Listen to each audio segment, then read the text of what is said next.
प्रिय साथियों, स्वागत है आपको अपने चैनल आर.एस. डायमंड ऑफिशियल में। साथ ही आज हम लोग बात करने वाले हैं 7वीं चरण शिक्षक बहाली पर। मुख्य रूप से बात करेंगे 7वीं चरण में भाग लेने वाले शिक्षक का भर्ती जो सीटेट या बीटेट पास कर रखे हैं और लंबे समय से 7वीं चरण विज्ञापन को लेकर के इंतजार कर रहे हैं।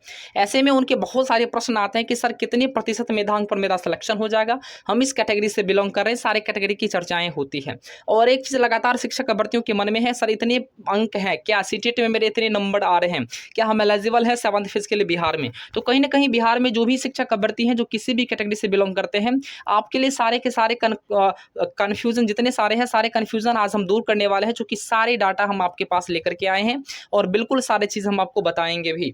तो सबसे पहले मैं आपको बता दूं, अगर आपने बीटेट या सीटेट पास कर रखा है तो ही आप 7th फेज के लिए एलिजिबल हैं। यानी साथी आप समझ गए होंगे 7th फेज में प्रशिक्षण के अलावे बीटेट या सीटेट पास करना होता है।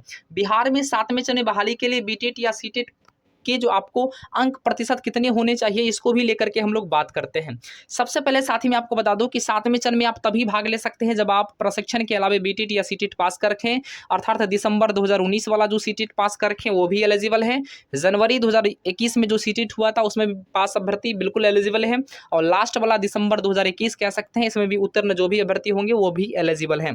अब बात कर लेते हैं साथी हम लोग बीटेट वाला। तो बीटेट में 2011 और 17 में हुआ था, इसमें जो भी साथी वंचित रह गए होंगे, नियोजन इकाइयों से, काउंसलिंग से वंचित रह गए होंगे, उन सभी शिक्षक अभ्यर्थियों को भी आवेदन करने का मौका दिया जाएगा। यानी आप क्लियर हो चुके होंगे बिल्कुल कौन कौन से अभ्यर्थी भाग ले सकते हैं, आवेदन कर सकते हैं। अब साथ ही हम लोग बात कर लेते हैं कि कौन कौन से कैटेगरी के साथियों को कितने प्रतिशत अंक चाहिए, खासकर सीटेट और बीटेट में। उसके बाद मेधा अंक को भी लेकर के हम लोग बात करेंगे। तो सीटेट या बीटेट में सबसे पहले बात कर लेते हैं बीटेट की। तो बीटेट में जो भी शिक्षक अभ्यर्थी अगर जनरल कोटि से आते हैं, अर्थात यूआर से आते हैं, तो उनको 60% मेधा 60% उनको जो है अंक चाहिए ही चाहिए बीटेट में। यानी अगर बीटेट का 150 का अगर एग्जाम अगर है तो 150 का 60% आप फाइंड आउट कर लीजिए, यानी आपको 90 नंबर लाने होंगे। सीटेट से अगर आप बिलोंग करते हैं, सीटेट अगर आपने पास कर रखा है तो भी आपको 60% अंक चाहिए।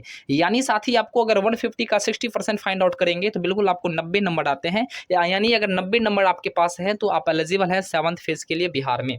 अब बात कर लेते हैं पिछड़ा वर्ग का। अगर कोई साथी है या अत्यंत पिछड़ा वर्ग के कोई साथी है, या समान कोटि की महिला कोई साथी है, बिल्कुल बहुत सारे प्रश्न आ रहे थे कि समान कोटि की महिला के साथियों को कितने प्रतिशत अंक चाहिए सीटेट या बीटेट में। तो साथी मैं आपको बता दूं कि 55% आपको अंक चाहिए सीटेट या बीटेट में। यानी अगर आपने सीटेट या बीटेट में 55% अंक अगर आपने उत्तीर्ण किया है तो फाइनली आप लोग एलिजिबल हैं 7th फेज के लिए। इसी प्रतिशत अंक के आधार पर जो है उत्तीर्ण घोषित किया गया है। यानी अगर 55% मार्क अगर आपके होंगे, अंक होंगे, तो ही आप एलिजिबल होंगे 7th फेज के लिए।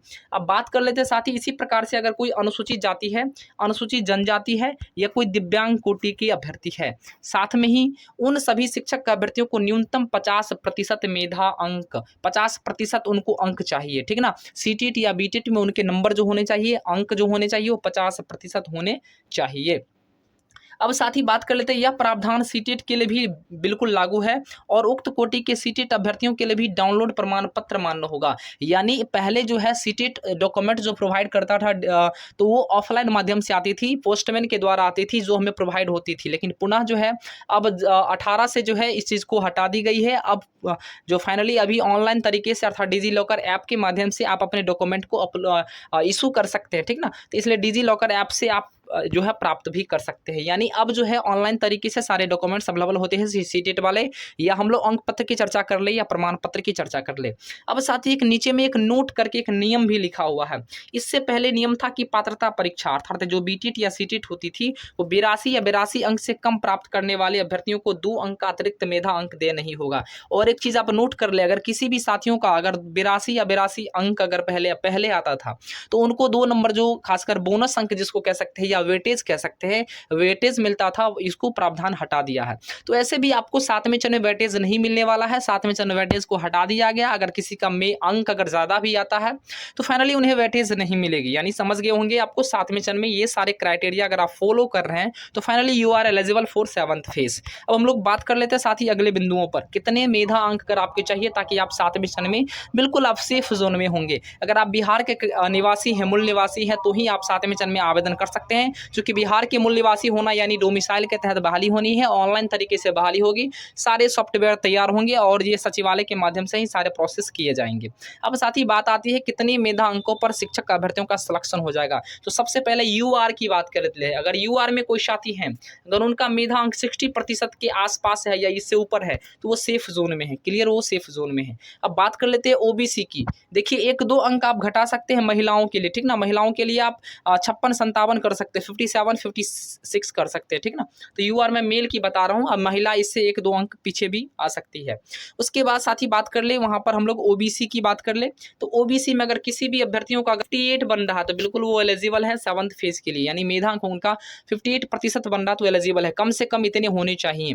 अब बात कर लेते हैं हम लोग ओबीसी बीसी समझ गए होंगे। उसके बाद SC ST की बात कर ले, तो ST ST में जिन भी साथियों का अगर 56% के आसपास मेधा अंक बन रहा तो बिल्कुल एलिजिबल है 7th फेज के लिए। वहीं पर ईबीसी की बात कर ले तो उनको भी 56% से 57% के कम से कम इतने होने चाहिए, और EWS का भी बिल्कुल 58% के आसपास जो है इनको होने चाहिए। यानी कुल मिलाकर साथी अगर 55% से ऊपर जिन भी शिक्षक अभ्यर्थियों का है तो बिल्कुल वो 7वें चरण के लिए एलिजिबल है, और 7वें चरण में बिल्कुल वो जो है उनका जो है होने का चांसेस भी रहेगी, और जिनका इनसे ज़्यादा मेधा अंक है तो बिल्कुल एलिजिबल है ही, और वो जो है बिल्कुल उनका सेफ जोन में है, कहीं से कोई दिक्कत है ही नहीं। तो समझ गए होंगे साथी। इसी के साथ मैं वाणी को विराम करता हूँ, जैसे कोई न्यू अपडेट आती है मैं ज़रूर साझा करूँगा। इसके बावजूद भी अगर कोई प्रश्न अगर आपके मन में रह गया है जो आपको जवाब नहीं मिल पाया है, मुझे कमेंट करें, मैं ज़रूर आपका कोशिश करूँगा अगले वीडियो में लाने का। तो जय हिंद, जय भारत।